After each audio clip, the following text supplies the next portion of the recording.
इस साल की पहली वीडियो में हम आपका वेलकम करते हैं। इस साल यानी कि 2024 में कौन से पाकिस्तानी मोस्ट अवेटेड और हाईएस्ट रेटेड ड्रामा सीरियल आएंगे, हम बताएंगे आपको इस वीडियो में।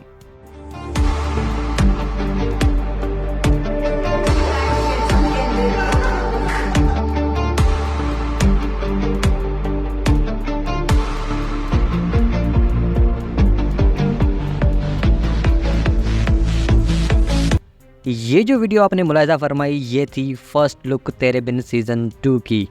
मेरी तरफ से सलाम कबूल करें और इस चैनल को सब्सक्राइब नहीं किया तो सब्सक्राइब कर लें। इंस्टाग्राम पर ड्रामा सीरियल तेरे बिन के हिदायतकार और प्रोड्यूसर ने सीज़न 2 का बड़ा ऐलान कर दिया। उन्होंने शरीक प्रोड्यूसर अब्दुल्ला कादवानी, असद कुरैशी समेत ड्रामे के मरकज़ी कास्ट यानी कि यमुना जैदी और वहाज अली के हमरा सियाह मलबूसात में मलबूस तस्वीर और वीडियोज़ शेयर की।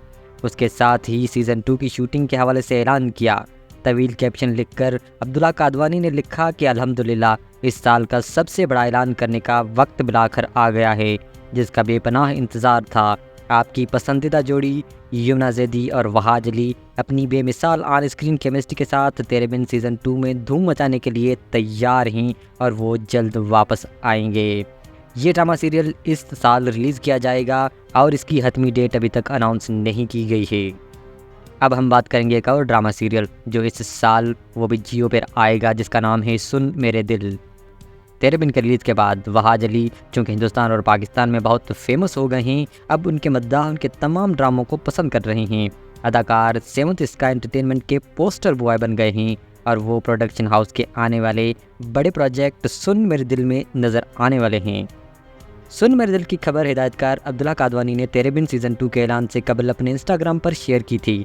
ड्रामे में वहाज अली और माया अली मरकज़ी किरदार में नज़र आएंगे। वहाज और माया की केमिस्ट्री अगले साल देखने के लिए सबसे ज़्यादा मुतवक्का होगी, क्योंकि दोनों अदाकारों के मद्दाहों की बड़ी तादाद है। वहाज अली, माया अली और यमुना जैदी के मद्दाह उसे सेवंथ स्काई एंटरटेनमेंट के सबसे बड़े दावत समझते हैं, क्योंकि सरहद पार से आने वाली सबसे ज़्यादा वर्सटाइल और बासलाहियत अदाकार उन दोनों ड्रामा सीरीज़ में नज़र आएंगे। अगर आप इन दोनों ड्रामों को लेकर बहुत पुरजोश हैं तो हमें कमेंट बॉक्स में ज़रूर बताएं। अब हम आगे बढ़ते हैं। अब हम बात करेंगे तलाक़ों की। आगा अली के बाद हिना अल्ताफ़ ने भी कपल स्नैप्स अपने इंस्टाग्राम अकाउंट से डिलीट कर दी हैं। ये तलाक़ की खबरों को मज़ीद भड़काती हैं। क्या हिना अल्ताफ़ और आगा अली सच में अलग हो रहे हैं?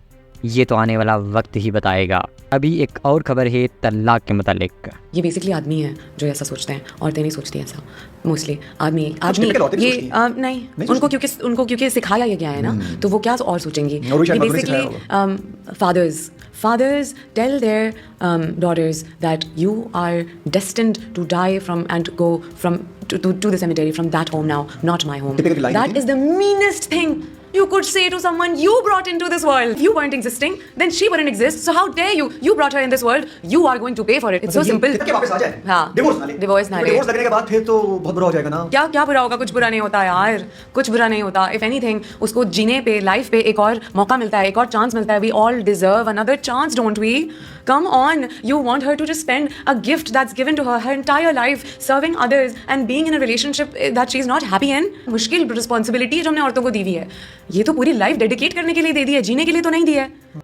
पाकिस्तानी शोबिज़ इंडस्ट्री की अदाकार और मॉडल फरियाल महमूद ने पहली बार अपने साबिक शोहर और अदाकार दानियाल राहिल से अलहदगी की वजह बता दी। सोशल मीडिया पर एक वीडियो क्लिप वायरल हो रही है, जिसमें अदाकार को अपनी नाकाम अज़दवाजी ज़िंदगी पर गुफ्तगू करते हुए देखा जा सकता है। वायरल क्लिप दरअसल फरियाल महमूद की एक पॉडकास्ट का इंटरव्यू है, जिसमें उन्होंने अपनी शोबिज़ कैरियर समेत निजी ज़िंदगी और मुश्किलात पर भी बात की थी। अदाकार ने कहा कि जब हमारी शादी हुई तो हमारी अज़दवाजी ज़िंदगी में काफ़ी मसाइल आ रहे थे।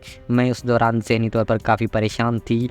हमारी शादी का पूरा दौरानिया एक ज़हनी अजियत में रहा।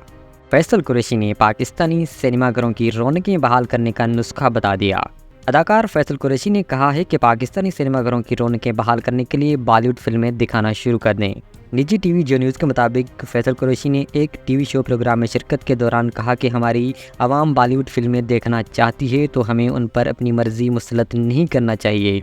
हमें अपने ताल्लुकात बेहतर बनाने चाहिए। हमें भारत जाकर काम करने का मौका मिला, मगर फजूल के झगड़े और लड़ाइयाँ शुरू कर दी गईं।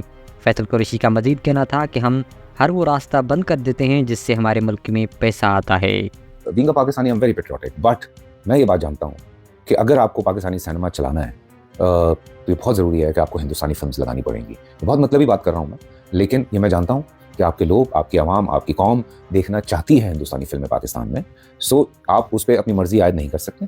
एक रिलेशन अच्छा करें, एक चीज़ बेहतर करें। पाकिस्तान में पोर्टल पे हमें जाने का मौका मिला था, बहुत अच्छा मौका था। आपको हिंदुस्तान के 3 बड़े पोर्टल मिल गए थे, लेकिन फिर खामखा की लड़ाइयाँ, खामखा के झगड़े, और वो हमारे पोर्टल बंद कर दिए गए। वरना आज पाकिस्तान में नहीं भी हम साल का सिर्फ हमारी इंडस्ट्री जो है 60-70 अरब तो हम लेकर आ रहे होते हैं हिंदुस्तान से। बट पता नहीं क्या कह सकते हैं, जहाँ से पैसा आ रहा होता है ना, वो बंद कर देते हैं। जुनैद खान ने न्यू ईयर की शाम अमीषा पटेल के साथ न्यूयॉर्क में मनाई। मशहूर अदाकार और गुलकार जुनैद खान ने अपने नए साल की तकरीबात का आगाज़ बॉलीवुड स्टार अमीषा पटेल के साथ न्यूयॉर्क शहर में किया है। अमीषा पटेल और जुनैद खान न्यूयॉर्क में एक शो की तकरीब में शामिल थे। शो के बाद अदाकार गुलकार ने अमीषा पटेल के साथ ग्लैमरस क्लिक्स की एक सीरीज़ भी शेयर की। अब हम बात करेंगे हिंदुस्तान के मकबूल शो बिग बॉस की। बिग बॉस में खातून कंटेस्टेंट बेहोश हो गई, सलमान के हाथ पांव फूल गए। भारत के मारूफ तरीन reality program Bigg Boss season 17 में खातून के बेहोश होने से शो के होस्ट सलमान खान के हाथ पांव फूल गए। गुज़िश्ता रोज़ सलमान खान ने वीकेंड का वार की मेज़बानी की और शो के कंटेस्टेंट और stand up comedian Munawar Faruqui और उन पर धोखे का इल्ज़ाम आयद करने वाली वाइल्ड कार्ड एंट्री और social media influencer Ayesha Khan से बातचीत की। सलमान खान ने आयशा को फिर से मुनव्वर की मोहब्बत में मुबतला होने पर तनकीद का निशाना बनाया और बिग बॉस में उनकी एंट्री की वजह शोहरत का हुसूल करार दिया। आज के लिए बस इतना ही। आप लोगों को ये वीडियो कैसी लगी हमें कमेंट सेक्शन में बताएं। अभी तक हमारे चैनल को सब्सक्राइब नहीं किया तो सब्सक्राइब कर लें ताकि हर नई आने वाली वीडियो सबसे पहले आप लोगों को यहाँ पर मिले। शुक्रिया। इस वीडियो को लाइक करें, शेयर करें और सब्सक्राइब कर दें।